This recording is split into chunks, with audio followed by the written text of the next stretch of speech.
Good morning. Scott Luton here with you on this edition of This Week in Business History. Welcome to today's show. On this program, which is part of the Supply Chain Now family of programming, we take a look back at the upcoming week, and then we share some of the most relevant events and milestones from years past. Of course, mostly business focused, with a little dab of global supply chain, and occasionally we might just throw in a good story outside of our primary realm.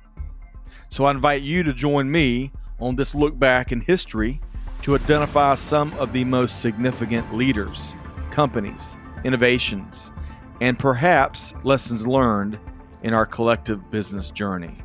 Now, let's dive in to This Week in Business History.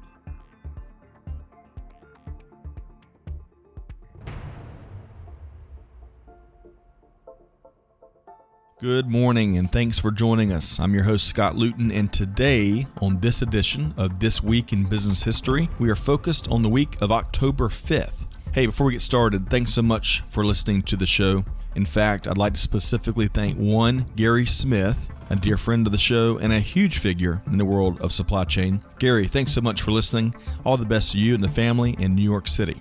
In today's episode, we're focused on the birth of one of the most popular social media platforms in the world. It's the story of Instagram, and we'll also hit on a few other big notable items from across the business world. Hey, it's a big week.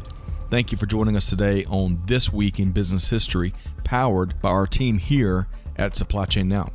So did you know that Instagram has about 1 billion active users? 63% of them are a key demographic between the ages of 18 and 34. And according to some, it's almost evenly split, the audience that is, between male and females. The company has been a colossal success and an intriguing story really since its launch, which took place 10 years ago on October 6th, 2010.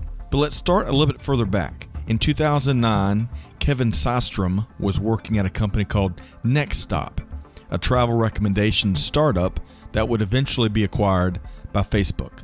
Systrom was a 27-year-old Stanford University graduate.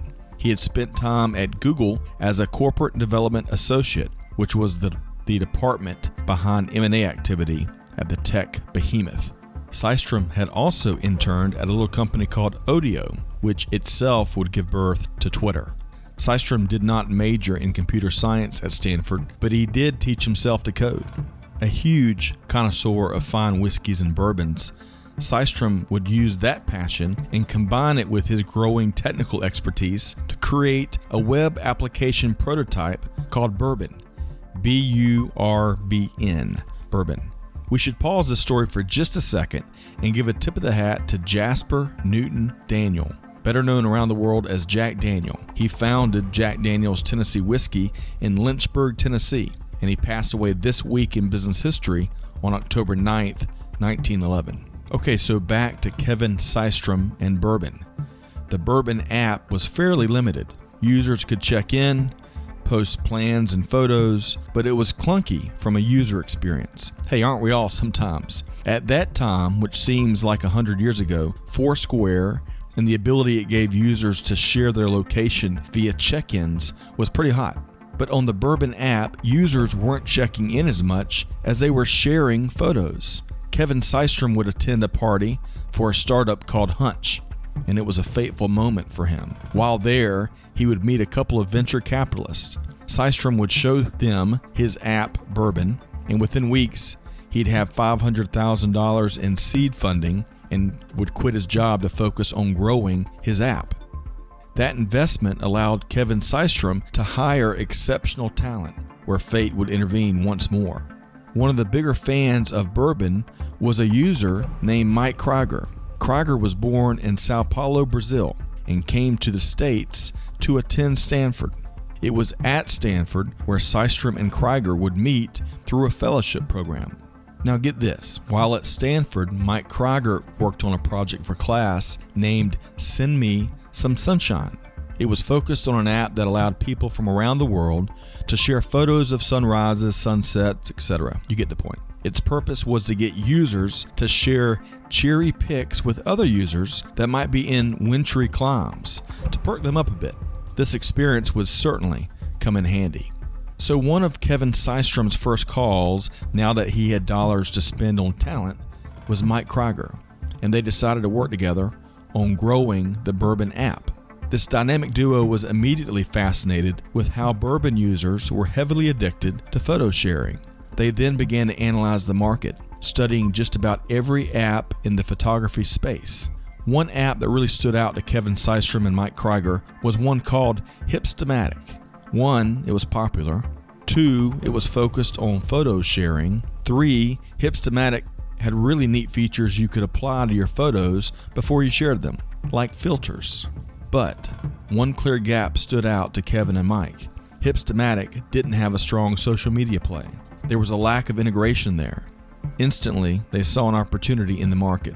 So they rebuilt the Bourbon app. They focused on the photo sharing function with an enhanced social sharing and engagement factor. And they also renamed the Bourbon app, choosing a portmanteau combining the words instant and Telegram. Thus, Instagram was born. And the rest, by and large, is history. The Instagram app launched on Wednesday, October 6th, 2010. And here's a trivia question for your next virtual party. What was the first Instagram post a picture of? Well, that would be South Beach Harbor at Pier 38, posted by Mike Krieger. A whopping 25,000 users joined Instagram in the very first day, October 6, 2010. By mid-December, just 2 months later, Instagram would celebrate 1 million users. Systrom and Krieger's timing was serendipitous, as Apple launched iPhone 4 in June 2010, just a few months before Instagram launched. This iPhone model offered a highly upgraded camera that took marvelous pictures. And of course, all those iPhone users just had to share their pics and needed a platform to do just that. And so Instagram would blow up from there. Perhaps the biggest challenge to the team was not attracting users, but rather keeping its servers online and upgraded enough to handle the enormous traffic. In fact, as CTO, Mike Krieger would carry his laptop any and everywhere he went. He had to be on the lookout for app downtime, and Krieger would regularly have to interrupt a dinner or a bar conversation to bring Instagram back online for its dedicated and passionate users. As Greg White would say, #StartupLife. Instagram analytics would go crazy along with millions of teenagers across the globe when Justin Bieber joined the platform. It's been reported that you can look back at all the app's history of data and pinpoint that precise moment in time due to the massive following that would accompany the Beebster. His agents demanded that Instagram compensate the phenom, but they declined, and Bieber would just keep right on sharing his pics. The app would attract a ton of attention, especially from investors. It's been reported that Jack Dorsey and Twitter made an offer of $500 million to buy the company from Systrom and Krieger, but they declined.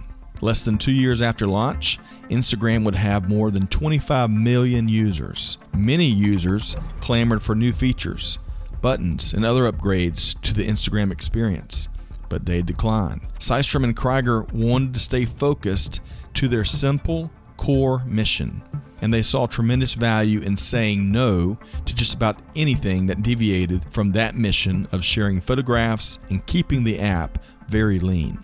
Mark Zuckerberg, having seen his millions of Facebook users constantly focus their posts on sharing photos, well, he'd come calling. In fact, Zuckerberg would personally negotiate with Kevin Systrom and Mike Krieger to purchase Instagram. And in April 2012, they had a deal. For $1 billion in cash and stock, Facebook acquired Instagram. But a key caveat was that the newly acquired company would maintain independent management. So get this, Instagram has since been valued at more than 100x that purchase price by a variety of experts. So probably not a bad ROI for the Facebook team.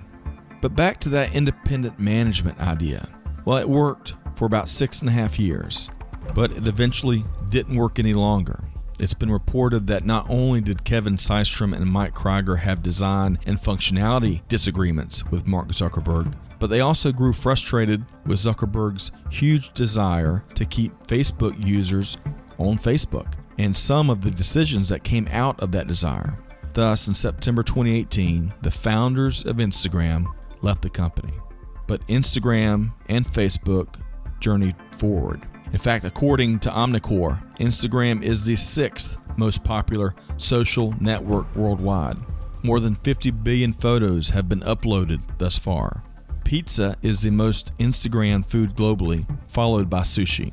What an incredible story, with its genesis this week in business history, just some 10 years ago. A few other items to note on this week in business history for the week of October 5th. On October 11th, 1844, Henry J. Heinz was born in Birmingham, Pennsylvania. His first business, focused on horseradish, would eventually fail, but his second entrepreneurial venture would be a home run. Henry would use his focus and passion for tomato ketchup, along with other condiments, to form the company known around the world today as the H.J. Heinz Company, based in Pittsburgh, PA. On October 9th, 1873, Charles Rudolph Walgreen was born in Knoxville, Illinois. As fate would have it, Walgreen would lose a part of his finger in a factory accident. The doctor who treated Walgreen would encourage him to get out of the dangerous manufacturing industry and jump into the pharmacy profession. Walgreen would go on to found his own pharmacy store in Chicago in 1901, which would eventually blossom into the second largest pharmacy chain in the U.S., second only to CVS Health today. On October 11th, 1935, Danny Evans was born in Smithville, Tennessee. This Army veteran would serve in Korea, attend Auburn University, and go on to co-found the Cracker Barrel Old Country Store, with the first location being opened in Lebanon, Tennessee. The chain, of course, would take off, but in 1991, Evans would issue a directive to all company restaurants to fire employees, quote, whose sexual preferences failed to demonstrate normal heterosexual values, end quote. Eventually, largely due to this move and others, Evans would be forced out as CEO in 2001. And on October 8, 1993, Toni Morrison would become the first African-American woman to win the Nobel Prize for Literature. Morrison was born in Lorain, Ohio. She graduated from Howard University, and she could write like the Dickens. Her talented works would bring a variety of awards, to include the Pulitzer Prize.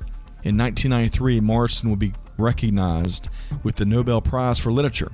The citation would read, quote, in novels characterized by visionary force and poetic import, gives life to essential aspect of American reality, end quote. Toni Morrison's exceptional works include Song of Solomon, Beloved, and God Help the Child, amongst many, many more. God bless our nation's storytellers indeed. Well, hey, that wraps up this edition of This Week in Business History. Those were some of the stories that stood out to us, but what do you think? What stands out to you? Tell us. Shoot us a note to Amanda@supplychainnowradio.com, or hey, find us on LinkedIn, Twitter, Facebook, or Instagram, and share your comments there. Hey, we're here to listen. Thanks so much for listening to our podcast. I hope you've enjoyed our latest edition of This Week in Business History. Be sure to check out a wide variety of industry thought leadership at supplychainnow.com.